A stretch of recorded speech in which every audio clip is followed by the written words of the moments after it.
तो मार्वल की मूवीज में हमने देखा कि कई सारे सुपर हीरोज के यूनियन से एक एपिक सीरीज दिखाई जा सकती है और इस सीरीज में हमें कई सारे ऑसम फीट्स दिखे जिसे देखकर हम इसे कभी भूल नहीं सकते। बट इस सीरीज में बहुत सारे हिडन मोमेंट्स भी है जिसे हमने मिस कर दिया था। तो आज हम उन्हीं मोमेंट्स पर बात करेंगे। तो हेलो एवरीवन, मैं हूँ Enigma and welcome to my channel super move. और आज हम बात करेंगे मार्वल सिनेमैटिक यूनिवर्स के हिडन मोमेंट्स पर।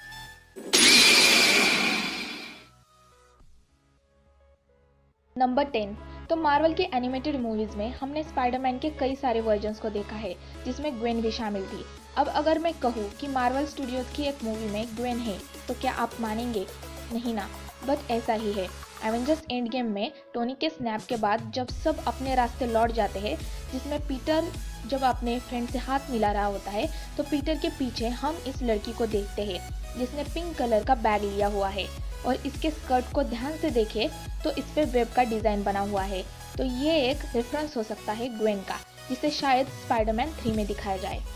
नंबर 9। तो आयरन मैन 1 में जब iron man versus iron monger होता है तो एक सीन में हमें दिखता है रॉकजॉन कॉर्पोरेशन का लोगो, जो कि कॉमिक्स में आयरन मैन के ऑपोजिट में था। और हाँ, इसी ने टोनी स्टार्क के मॉम डैड को भी मरवाया था। उसके बाद मूवी में एक टाइम पर हम देखते हैं कि एक बिल्डिंग पर एक पोस्टर लगा हुआ था और वो पोस्टर का रेफरेंस था कॉमिक्स के विलन फिन फैंग फूम का, जिसे स्टैनली ने क्रिएट किया था। और कॉमिक्स में टोनी स्टार्क का मेन विलन भी फिन फैंग फूम ही था। तो हो सकता है कि फ्यूचर की मूवीज में उसे इंट्रोड्यूस किया जाए, may be Shang Chi and the Legends of 10 rings में। Number 8। Avengers Age of Ultron के ओपनिंग सीन में हम देखते हैं कि एवेंजर्स हाइड्रा के बेस पर अटैक करने जाते हैं ताकि वो हाइड्रा से लोकी का सेप्टर चुरा ले। और पूरी मूवी में ये नहीं बताया गया कि एवेंजर्स को कैसे पता चला कि सेप्टर कहाँ पर है। इसका जवाब हमें मिला एजेंट्स ऑफ शील्ड के एक एपिसोड में, जिसमें फिल काउल्सन और उसकी टीम हाइड्रा के बेस पर जाते हैं। वही फिल काउल्सन उस ऑपरेशन के दौरान हाइड्रा का डेटाबेस चेक करता है, जिसमें उसे सेप्टर और उसकी लोकेशन के बारे में पता चलता है। और तब फिल काउल्सन ये डिटेल्स मारिया हिल को देता है और फिर मारिया हिल ने एवेंजर्स को वो डिटेल्स दी थी और तब एवेंजर्स पहुंच जाते हैं सेप्टर को लाने हाइड्रा के बेस पर। नंबर 7। तो एवेंजर्स एंड गेम में बीटा रे बिल का रेफरेंस दिया गया है, जो कि हमें एवेंजर्स एंड गेम की स्क्रिप्ट से पता चलता था। स्क्रिप्ट के अकॉर्डिंग एवेंजर्स एंड गेम में दिखी 2014 की नेबुला के फर्स्ट अपीयरेंस में हम देखते हैं कि नेबुला कॉर्बिन प्लैनेट पे कॉर्बिनेट लोगों से लड़ रही थी। अब कॉमिक्स में कॉर्बिन बीटा रे बिल का होम प्लैनेट था। तो ये गेस किया जा सकता है कि MCU के फ्यूचर की मूवीज में हमें बीटा रे बिल दिखने को मिले। नंबर 6।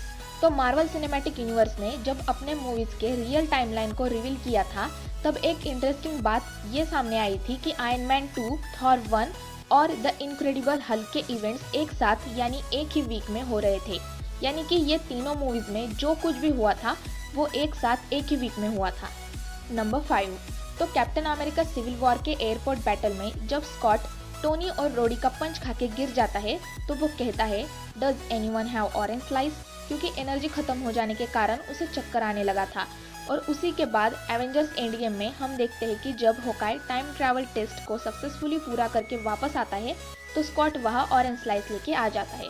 नंबर 4। तो एवेंजर्स इन्फिनिटी वॉर में हम देखते हैं कि स्पाइडरमैन जब इबोनी मॉके क्रू शिप पे था और काफ़ी ऊपर चले जाने के बाद ठीक से सांस नहीं ले पा रहा था, तब टोनी का 17A सूट यानी कि आयरन स्पाइडर सूट पीटर के होमकमिंग वाले सूट पर एडजस्ट हो जाता है। और जब एंड गेम में नैनोटेक गाउटलेट को लेके वो नीचे गिर जाता है तो उसका सूट अप्रोक्सीमेटली डैमेज हो जाता है। और जब वो गाउटलेट कैप्टन मार्वल को देने जाता है तो हम देखते हैं कि पीटर के होमकमिंग वाले सूट का थोड़ा हिस्सा हमें दिख रहा था। नंबर 3। एवेंजर्स एंड गेम में हमने देखा था कि सारे सुपर हीरोज पोर्टल के थ्रू लड़ाई लड़ने आ रहे थे, बट एक पेपर पॉट सी थी जो कि उड़कर आई थी अपने रेस्क्यू सूट में, क्योंकि टोनी लड़ते हुए बेहोश हो गया था। तो हो सकता है कि टोनी के सूट के फ्राइडे ने रेस्क्यू सूट के फ्राइडे को एक्टिवेट किया और पेपर को सब बताया और तब पेपर सूट लेकर आई टोनी को बचाने के लिए। और वैसे भी पेपर के सूट का नाम रेस्क्यू सूट ही था, तो हो सकता है वो सूट इसलिए ही बनाया गया हो। नंबर 2। तो 2015 की एंटमैन मूवी में हम देखते हैं कि मूवी के विलन डैरन क्रॉस ने एंटमैन यानी स्कॉट से ये कहा था कि वो एक हाइस्ट के थ्रू दुनिया को नहीं बचा सकता। बट एवेंजर्स एंड गेम में हम देखते हैं कि स्कॉट एवेंजर्स के साथ मिलके टाइम हाइस्ट के थ्रू पूरी दुनिया को बचा के खुद को प्रूव ही कर देता है। नंबर 1। अगर मैं कहूँ कि एवेंजर्स एंड गेम में एक ऐसा कैरेक्टर था जिसने थॉर का हैमर और इन्फिनिटी स्टोन्स को एक साथ टच किया हुआ था, तो क्या आपको यकीन होगा? नहीं ना। बट यहाँ स्पाइडरमैन एक ऐसा कैरेक्टर है जिसने इस सीन में हैमर के थ्रू लटक के इन्फिनिटी गॉन्टलेट को संभाला था। तो फ्रेंड्स, ये थी एक वीडियो जिसमें हमने जाना मार्वल सिनेमैटिक यूनिवर्स के हिडन मोमेंट्स। अब आप हमें कमेंट करके बता सकते हैं कि इनमें से कौन सा मोमेंट आप सबको पहले से पता था। अब अगर ये वीडियो आप सबको पसंद आई हो तो इसे लाइक और शेयर करें और ऐसे ही कंटेंट के लिए हमारे चैनल को सब्सक्राइब करें। सो आज के लिए बस इतना ही। हम जल्दी लौटेंगे एक नई वीडियो के साथ। Till then keep watching super.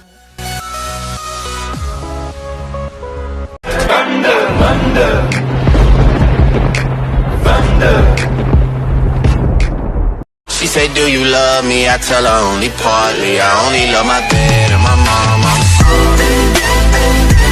She say, do you